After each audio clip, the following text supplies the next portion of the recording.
cordial saludo a los seguidores del Pensamiento al Aire. No me extiendo en presentaciones porque ustedes conocen a este hombre, historiador, abogado, senador, un hombre con una gran experiencia en temas políticos, sociales e históricos de Colombia. José Obdulio Gaviria. Buenas tardes, doctor José Obdulio. Bueno, quedé abrumado con tu presentación, pero muchísimas gracias, Antonio. Entre otras cosas, muy contento de participar por tercera vez en tu programa. Hombre, para mí es un honor, ¿cierto? Porque el Pensamiento al Aire se nutre de la opinión de ustedes. Y personajes como vos en la vida pública colombiana dan esas enseñanzas, ejemplo y mucha persistencia. Y ojalá ayudemos a que haya también algunos suscriptores que con seguridad seguirán subiendo. Sí, exacto, que te aumente, o que te decía que hacían suscriptores más, porque qué dificultad subir en YouTube, por ejemplo, eso sube uno muy lentamente. Sí, pero nosotros hemos tenido una bendición, y es que diariamente suben 30, 40, 50, diario, eso es constante, ha sido constante. Hoy tenemos... Diario. Tenemos 32.647 suscriptores, y gracias a las personas que nos ven, que se suscriben. ¿Y el voz a voz? Y el voz a voz. Voz a voz es lo más importante. Ahora, hay otro tema que yo creo que también a ti en tu canal de YouTube, mucha gente que lo ve no se suscribe. Sí. Entonces eso es multiplicador, ¿no? La realidad es que más que los suscriptores es lo que no lo ven y no se han suscrito, que esos también los invitamos. Hombre, y aprovecho para decirles qué problema es ponerle un clic a me gusta, por lo menos, porque obviamente esa es la manera como se reproduce la visibilidad o se mejora la visibilidad. Y no es sino poner clic. En un clic. El algoritmo inmediatamente salta e invita a los que más o menos, según el algoritmo, y eso es muy preciso, podrían ser unos buenos clientes del programa. Sí, y realmente te cuento que en YouTube como canal ya tenemos 7 contenidos diferentes. Esos contenidos ameritan que se hable de muchos temas, por ejemplo, de geopolítica, está hablando Pedro Juan González, del tema empresarial, Aurelio Vélez. Tenemos el concierto que gusta mucho los sábados, tenemos una coach los miércoles y está el editorial mío los domingos y la entrevista los martes. Entonces, vamos... Ya prácticamente es diario. Prácticamente es diario. Es un trabajo serio, consistente y de excelente contenido. ¿Quién iba a creer que iban a pasar las cosas así, no? Que el periodismo, y como industria y como empresa, se iba a convertir en una cosa tan fácil, tan de quien tenga capacidad de emprendimiento y un pequeño capitalito para lo técnico. Sí, eso requiere mucha disciplina. Disciplina y conocimientos, virtudes.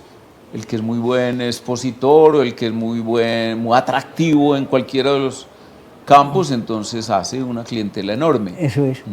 Hemos tenido esa virtud de acertar. Qué bueno. Y es un hobby que se convirtió en pasión. Y por eso lo disfrutamos tanto. La verdad es que yo disfruto esto que nadie se puede imaginar, excepción de pronto de mi señora y la familia, lo que yo disfruto preparando un conversatorio, lo que yo disfruto viendo resultados. No saben cuánto me llenan de alegría. Así es. Además, sí, construimos país. Así es, felicitaciones, es una gran labor, sí. Y muy productiva. Hombre, José Obdulio, pues gracias por todo eso, porque permite decir en vivo lo que no digo, ¿cierto? Pero la pregunta me lleva a eso. Hoy te quiero invitar para que hablemos de Colombia, en la actualidad, porque nosotros tenemos un ciclo de hablar de presidencias, íbamos creo que para el año 74 en la famosa elección, 70 en la famosa elección de Pastrana, y ahí nos quedamos, pero seguiremos avanzando. El elegido fue el general Rojas. Que el elegido fue esa noche también como una noche septembrina, ¿no? Sí, porque ahí no hay discusión. Después el Tigrillo Noriega, que era el ministro confesó, del gobierno del presidente Lleras, realmente reconoció. Y además ahí se consolidó mucho la jefatura de Belisario, que logró luego la presidencia de la República 3 periodos después. Sí, que él, entre otras cosas fue candidato 3 veces, ¿no? Belisario. Él ya alcanzó a hacer más. Más. Y además también ahí surgió un liderazgo caribe muy interesante con un señor que llamaba Surdiz. Evaristo Surdiz. Evaristo Surdiz. Una elección muy interesante. Que también perdió una elección. Ahí nació también, no por eso, sino como pretexto el M-19. Por eso las elecciones, que fueron el 19 de abril, Se dieron nombre al M-19 a un gran publicista que se llamaba Jaime Bateman, para ponerle a un grupo terrorista el nombre de una fecha. M-19, Movimiento 19 de abril. Entre otras cosas, ya que nos metemos en esa, hago una pregunta. Siempre se ha discutido la muerte de Jaime Bateman. ¿Fue un accidente de No, eso está muy... ¿Ya definido? Sí, lo que pasa es que Jaime Bateman era un hombre muy curioso, era el hombre más perseguido de Colombia, y él decía que tenía, que no sé qué, una bruja o que tenía una medalla de la mamá, que la mamá le había regalado. La mamá era un gran personaje, muy curioso, muy macondiano, de toda esa cultura caribe de la zona más norte. Y entonces se llamaba Doña Clementina. Y entonces los amigos fueron al aeropuerto, imagínate, en ese momento el hombre más perseguido de Colombia, a acompañarlo. Lo despidieron, el avioncito, que era un monomotor de un personaje de Santa Marta, que lo piloteaba él mismo, salió e informó que estaba muy malo el tiempo y no se devolvió, siguieron hacia adelante. Y entonces, con base en el dato más o menos de dónde habló por última vez, el M-19 hizo una rastreo, un seguimiento, y encontraron el avión. El avión, sí. Eso fue una pérdida inmensa para el M-19, ¿no? Pues, de todas maneras, ¿quién iba a decir? Llegaron al poder, lamentablemente. Tarde que temprano, ¿no? Como diría con Petro, con el peor de todos. Con el peor de todos. Yo creo que además, Petro no ha sido reconocido como un gran líder del M-19. ¿Que no lo fue? Por temas de edad. Sí. Él fue un guerrillero que dirigió una regional, la de Santander. Por eso la relación tan cercana con este González, que es el dueño de la marca del Partido Verde. Carlos Partido González. Verde es muy bueno que sepa la gente que es el M-19, Partido Verde de Claudia López. Ahí es el M-19. Y Carlos González, que también salió por malos manejos del gobierno, ¿no? Sí, claro. Ay. Pero ese era un compañero de esa época. Yo he hablado con ellos después, inclusive en el gobierno, me han contado cuentos de ellos, y efectivamente él era el jefe después de cuando se frustra el acuerdo de paz con el presidente Belisario. Él pasa a la clandestinidad por allá en Santander y a hacer sus crímenes y a dirigir la guerra, como le llamaban ellos, la actividad criminal del M-19. Qué historias, hombre. Otra ciudad que se afectó mucho con el M-19 fue Cali, ¿no? Total. Fue... Navarro era el jefe del M-19 en Cali, Popayán. Él es caleño en el sentido de que su vida y sus estudios fueron en la Universidad del Valle, un profesor de la Universidad del Valle con reconocimiento, y además Los Ospina, papá del exalcalde Iván Mariano. de Iván Marino, o sea, Iván Marino, el papá, también asentado allá, y yo creo que era la ciudad de pronto donde más fuerza tenía como allá movimiento. fue en combate urbano, que murió en Jamundí Iván Marino. ¿En Jamundí sería o en Jumbo? No, yo creo que era en el otro barrio grande del Valle. Jamundí o Jumbo. Si lo ve, ¿no era? No, yo creo que es Jumbo o Jamundí, pues, se me olvida. Y el movimiento de allí sufrió una fuerte derrota, pero de todas maneras mostró poder. Carlos Pizarro también era caleño. Carlos Pizarro, Que su papá fue almirante, ¿no? Almirante Pizarro, sí. Almirante Pizarro. Qué historias, ¿no? Señor. José Obdulio, vámonos al tiempo presente.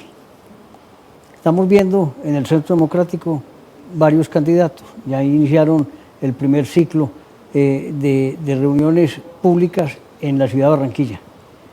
¿Qué se espera de esos candidatos? Ve, yo te doy una línea de tiempo. Ok. Las elecciones, para que los televidentes sepan más o menos cómo transcurren, comienzan con un gran evento, que es la elección del Congreso de la República en marzo del 2026. Luego en mayo es la primera vuelta y en junio, en caso de que no haya triunfo de la primera vuelta, que ahora está surgiendo una idea que podría generar un triunfo en primera vuelta y ahora te la comento, entonces sería en junio. Entonces, marzo, mayo, junio. En marzo, nosotros, Centro Democrático, ha hecho lo siguiente.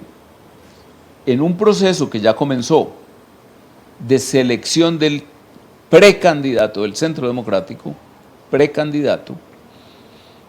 Que son 5, ¿no? Son 5 precandidatos, pero de allí no saldría un candidato, sino un precandidato en este sentido que te voy a explicar, por ahí mayo, junio, julio del año 25. Entonces, ese candidato o precandidato tendría la tarea principal de crear, construir una gran coalición interpartidista y de sectores sociales, económicos. Yo te voy a poner el caso. Nosotros, Partido Centro Democrático, precandidato ya definido por el partido, llamamos al Partido Conservador. Hombre, que el doctor Cepeda, presidente del Senado, ha dicho que quiere aspirar a la presidencia de la República. Lo invitamos a una consulta en marzo con nosotros. En marzo del 26. Mírase en marzo del 26 con nosotros. Bueno, dice que sí, perfecto. Luego llamamos a Mauricio Gómez, que ha dicho que pretende o quiere ser el candidato del Partido Liberal. Lo llamamos, lo invitamos. Mídase con nosotros en una consulta en marzo. Que el doctor Botero, que ha dicho que quiere ser un candidato, pues hombre, mídase en marzo con nosotros y si nos gana, nosotros lo acompañamos. Y si no nos gana una consulta, que va a ganar la presidencia. Cambio Radical. Cambio Radical, el doctor Vargas o el doctor Luna o el que sea de ellos, mídase con nosotros. Es decir, los partidos que defiendan los conceptos de libertad, de democracia, de propiedad privada, de vida. Y pues obviamente yo diría Vicky Dávila, que ya es precandidata o candidata, ella sí es candidata, o Abelardo del Espriella, etcétera, etcétera. Mire que podría ser un abanico ramillete, un abanico mejor, muy interesante con nuestro candidato. Y aceptamos las reglas del juego, las firmamos. Eso hicimos con Eugenio Prieto y el actual gobernador Andrés Julián Rendón, y ellos cumplieron y salió muy bueno, muy bien esa alianza, ese acuerdo. Entonces, esa podría ser una fórmula que nos lleve a un escenario de una gran consulta como la que hicimos en marzo del 18 con el precandidato nuestro, el Iván Duque, la candidata que recuerdo que era candidata conservadora, la doctora Ramírez. Marta Lucía y el en ese momento ya ex procurador Ordóñez. Y eso fue una consulta con más de 5 millones de votos, de pronto más de 6 de pronto. Y ahí surgió la vicepresidencia de Marta Lucía. De Marta Lucía, que obviamente podría ser parte del acuerdo, y un acuerdo de gobernabilidad también, porque es que un ramillete con esas figuras podría ser también un gran gobierno de coalición de figuras brillantes, importantes. Veo que todas jóvenes, las que he mencionado, con excepción de Vargas en el caso de que él se presente, que es un poquito menor que yo, es un hombre ya maduro, y que podría ser una salida muy importante para un momento de transición de enorme trascendencia, porque es que lo que va a encontrar el presidente del 26 es, primero, esta tarea, recoger escombros, vidrios quebrados, basura, eso se llama reconstrucción, y una transición o transitar nuevamente a la institucionalidad que va a quedar bastante desvertebrada, porque esa cultura de no creer, no respetar para nada la institucionalidad, nos va a dejar unos efectos enormes. Y falta año y 7 meses todavía, y es mucho más para el deterioro. Para seguir viendo desastres, sí. Para seguir viendo desastres, porque no hay ningún indicio de mejoramiento. Sino no, es que no hay, incluso no es porque no haya indicio, sino que hay materia prima para que algo mejore. No, dijéramos, acordate de la filosofía atomista, nadie puede dar lo que no tiene. Nemo dat cum no habet, decía el latinazo, ¿no? Entonces no, ahí no hay forma, porque es que es un gobierno de un M19, un pacto histórico, 7 partidos marxistas de muy baja nivel en todos los sentidos, particularmente de respeto por la vida, por la institucionalidad y sobre todo por la democracia, Partido Comunista, la UP, no sé qué de los pueblos, etcétera, que son esencialmente partidos de la dictadura del proletariado o en otros escenarios de la dictadura popular. Entonces, ahí no hay nada que hacer. Digamos que esos partidos generan que tengan un 30% del electorado en Colombia, ¿o no es así? En este momento, mira, la última encuesta de... Inbamer. No, se llama Atlas Intel. Eso no la vi. Mira, eso es una empresa muy interesante porque ellos utilizan el sistema RDA, que es reclutamiento digital aleatorio, con el Big Data, que es una cosa como Dios, en el sentido de que es omnipresente, omnisapiente y omnipotente. Ubican los personajes a consultar representativos de un espectro determinado de edad, sexo, condición económica, etcétera. Y entonces, con el Big Data, eso es increíble. Por ejemplo, el Big Data incluye el WhatsApp, yo no sabía eso. Incluye... Tampoco había yo. Hasta las llamadas telefónicas y todo. Eso es una cosa impresionante. Eso no quiere decir que estén infiltrando nada, no, es una cosa totalmente legal, científica y sobre todo tecnológica. Entonces, por ejemplo, en el caso tuyo necesitan una persona de estrato 5 o 6 en Medellín, de 60 y tantos años, y hombre, y entonces a 20 personas como vos les llega la invitación a participar respondiendo una encuesta vía un correo electrónico. Entonces les responden 3 y ellos necesitan 3, bueno, entonces ahí quedó el estrato, ¿cierto? Y entonces ocurrió lo siguiente, porque de eso conocí yo la empresa. En más o menos septiembre del año 2023, yo estaba muy metido en el tema de la candidatura a la gobernación de Andrés Julián Rendón, y a la silla vacía apareció una encuesta sobre Antioquia. Entonces a mí me llamó el gerente de la campaña, todo entusiasmado, Luis Fernando Vegué, me dijo, hombre, ¿cómo te parece que una encuesta que estamos apareciendo con el 15% de ventaja sobre Luis Pérez? Y le dije yo, hombre, yo conozco la última de Inbamer que nos da ganando, pero por 0.3. Sí, pues ras con ras casi. Bueno, yo me alegro mucho con la de Inbamer porque estamos ya mostrando que podemos ganar, pero por lo demás casi nadie cree eso. Pero ya que nosotros estemos ganando por el 15%, me parece como absurdo. Me parece como eso no debe tener ninguna seriedad. Y esa noche me puse a estudiar quién era Inbamer. Y encontré cosas como esta. En las últimas elecciones generales de España, que son elecciones para el Parlamento, y de allí sale la presidencia, aparecía el Partido Popular ganando por 1% al Partido Socialista Obrero Español, sí, al PSOE. por un punto. Y todas las encuestas decían que ganaba por 5, 6 o 7 puntos. Sí, era sobrada. O sea que nadie le paró bolas a la de Inbamer. Y además Inbamer muy desconocida. Veo que, por ejemplo, vos no la conocías. No la para conocía. que veamos. Sí. Y estás pues ultra enterado en temas de política y lo demás. Y entonces dijo 1% y ganó como por 0.9%. Sí, una cosa pues casi exacta. En las elecciones de Boric, en las elecciones de Lula, en las elecciones de Argentina fue muy interesante. Ellos predijeron que Milei no ganaba lo que allá se llaman las PASO, que son unas primarias obligatorias, sino que el primer partido era el de... ¿El de Bullrich? El de... no. ¿O el de Massa? Sí, Massa. Y entonces... sí. Entonces, contrario a todas las demás encuestas que daban ganando a Milei, ganó Massa.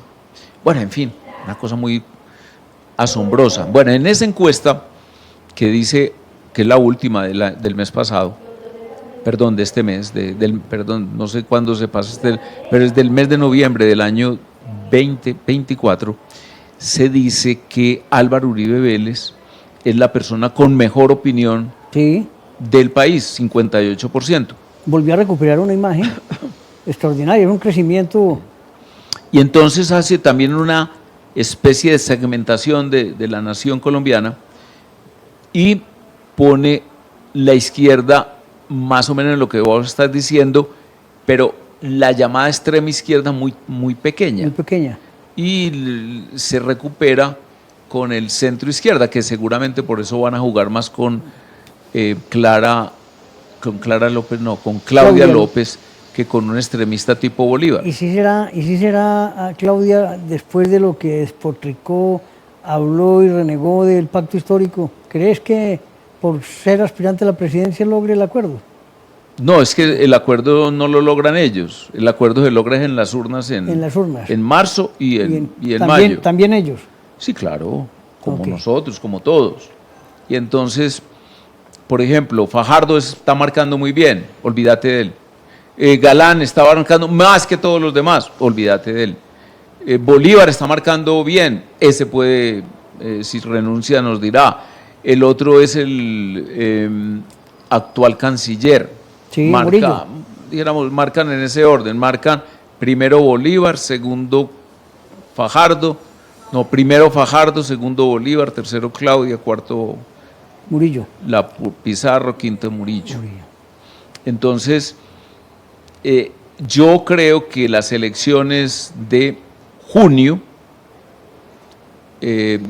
dirimen este problemita, y el problemita es: volvemos a la libertad, volvemos a la democracia, volvemos a un partido de la inversión, de la confianza inversionista particularmente. Eso es lo que hay que mostrar, es que hay que volver a eso para que Colombia crezca. Si no, y no le crean ese cuentecito terrible de que no va a haber elecciones, es que no hay ninguna condición jurídica, ni ninguna correlación de fuerzas que nos desfavorezca para que por lo menos la Constitución se respete en lo grueso. Puede que hagan alguna trapisonda y trampitas y cosas, pero lo esencial, y además vos sabés, como abogado, no hay tiempo para que en 18 meses nos hagan nada menos que una corte, como una especie de cirugía constitucional que permitiera a Petro o reelegirse o aumentar el tiempo del periodo. No da, es que no da. Por eso yo cuestioné la afirmación, me pareció absurda, del presidente Duque, o en una conversación que tuvo en Medellín el ex vicepresidente Vargas Lleras, diciendo que prácticamente estamos a puertas de un golpe de Estado. Por otra parte, dejemos de hacer alarmismo con el nombramiento del señor Polo en la Corte Constitucional. El elegido es muy independiente. El peor mamerto de todos los mamertos que ha elegido el Senado para la Corte Constitucional se eligió en una terna del presidente Uribe, que era una señora María Victoria. Eso no. Y ahora, hablando de ese tema de la elección, lo que molesta es esa trampa. Claro, no, y además como siendo el candidato del presidente Petro, por más que ahora ojalá se obra independientemente, ¿cómo salen los liberales a votar por semejante? Pero es que yo entiendo, y tal vez lo consulté también ahora en otro conversatorio que tuve recientemente con Andrés Urruga, si era que esa papeleta sí la metió adicionalmente Pizarro. Y era, No, pero no estaba marcada. por eso no. Era para anularla, correcto, seguramente. No, intentaba, es como no estaba marcada ninguno, era para anular la votación. Esperando que llegara esa noche Name y Roy Barreras. Sí, o que Para hicieran que un cuadrara, negociado, como seguramente hicieron ese fue en el la que noche. en la noche llegaron ellos, se juntaron con liberales de pronto que ellos puedan pensar que son proclives Sí, son negociables. Es correcto. Le importa poco la historia del país, la historia nacional, les Y la importa defensa de la mucho democracia. su interés particular. Entonces parece que esa noche hubo algo, ¿no? No, pues Porque claro. él cambió. Cambiaron 3 votos por lo menos, más otros 2 que le salieron, que seguramente eran esos que faltaban, y Ahí están. ahí está todo dicho. Eso es una sensación que sigue siendo molesta frente al Congreso de la República y la independencia de poderes. No, y los daños que va a seguir haciendo el Congreso. El gobierno con sus iniciativas y el Congreso aprobándolas. Por ejemplo, me dicen algunos, yo estaba convencido de que eso no pasaba, porque es lo más trágico que le puede ocurrir a Colombia, que la reforma laboral puede pasar, pero le tocaría... Pero la Corte no creo que la deje pasar. Hay unos vicios. Exactamente, y una vigencia además de pocos meses. La pensional. No, la laboral. Por la pensional también la puede parar la Corte, pero la pensional es muy dañina, pero no del nivel de la laboral que podría pasar, me dijo alguna gente de la Cámara de Representantes. Sobre todo en el tema de... Hay varios temas molestos en esa reforma laboral, pero hay uno que es muy grave y es la posibilidad de los despidos y los retiros de personal. Es que mira, el marxista, los comunistas quieren convertir el contrato de trabajo en un contrato parecido al matrimonio, y entonces no hay despido sino divorcio, y págueme tanto y yo me llevo la mitad de la casa prácticamente, y eso destruyó completamente la ley correspondiente de la cual es copia el proyecto inicial. Es una ley que se llama de los trabajadores y trabajadoras, Ley Orgánica de los Trabajadores y Trabajadoras de Venezuela.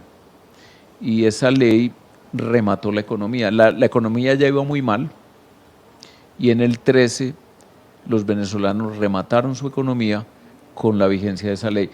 Cuando Biden logró el acuerdo de Barbados para liberar a 10 empresarios, estaban metidos a la cárcel por la vigencia de esa ley que trae arresto por el incumplimiento de las normas sobre terminación de contrato. ¿Cómo te parece? Uno en la cárcel porque tuvo que despedir a un mal trabajador. No, o porque no tenía plata, tenía plata. que reducir cosas. Reducir, por ejemplo, nómina.